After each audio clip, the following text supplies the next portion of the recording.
మన ప్రభువును రక్షకుడునైన యేసుక్రీస్తు శ్రేష్టమైన నామములందరికీ శుభాలు వందనాలు.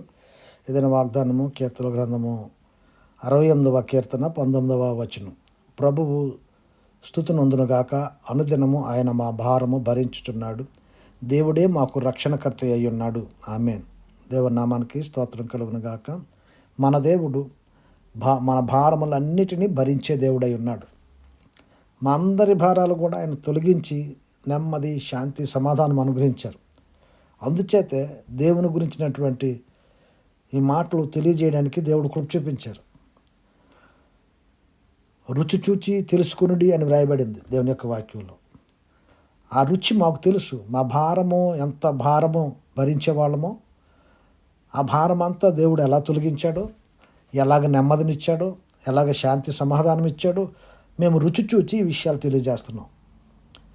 తెలిసి కూడా ఇంకా మన భారాలు మనం మోస్తూ తిరుగుతున్నామనంటే, మన భారాలు మనమే భరిస్తున్నామనంటే ఎంతో అజ్ఞానంలో ఉన్నామన్నమాట. ఒక రోజున యేసు ప్రభు సీమోని ఇంటిలో భోజనం చేయడానికి వస్తున్నారని తెలిసి పాపాత్మురాలైన స్త్రీ కన్నీరు కారుస్తూ యేసు పాదాల దగ్గరికి వచ్చి ఆ కన్నీటితో యేసు పాదాలు తుడిచినప్పుడు యేసు ప్రభు తన భారం అంతా కూడా తొలగించేశారు. ఎంతో వేదన, దుఃఖము, ఆ పాప భారం అంతా భరించలేక ఎక్కడికి వెళ్ళినా ఆ పాప భారమునకు తగినటువంటి జవాబు దొరకక ఎంతో కన్నీటితో ప్రభు దగ్గరికి వచ్చింది. ఆ భారం అంతా తొలగించేశారు. అది పాప భారం అవ్వచ్చు, లేక కుటుంబ భారం అవ్వచ్చు, పనుల భారం అవ్వచ్చు. నీకే భారం కలిగి ఉన్నా దేవుని పాదాల దగ్గరికి వస్తే ఆ భారం అంతా తొలగించి నీకు నెమ్మదినిస్తారు. ప్రార్థన చేసుకుందాం.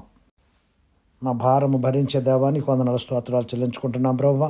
విశ్వాసముతో మా భారములన్నీ నీ చేతికి అప్పగించుకుని విడుదల పొందుకొని శాంతి, సమాధానము, నెమ్మదితో జీవించడానికి నీ కృప మాకు అందరికీ అనుగ్రహించమని దేవా ఘనత ప్రభావాలు మీకు ఆరోపిస్తూ యేసయ్య నామములో స్తుతించి వేడుకొంచున్నాం తండ్రి. ఆమేన్.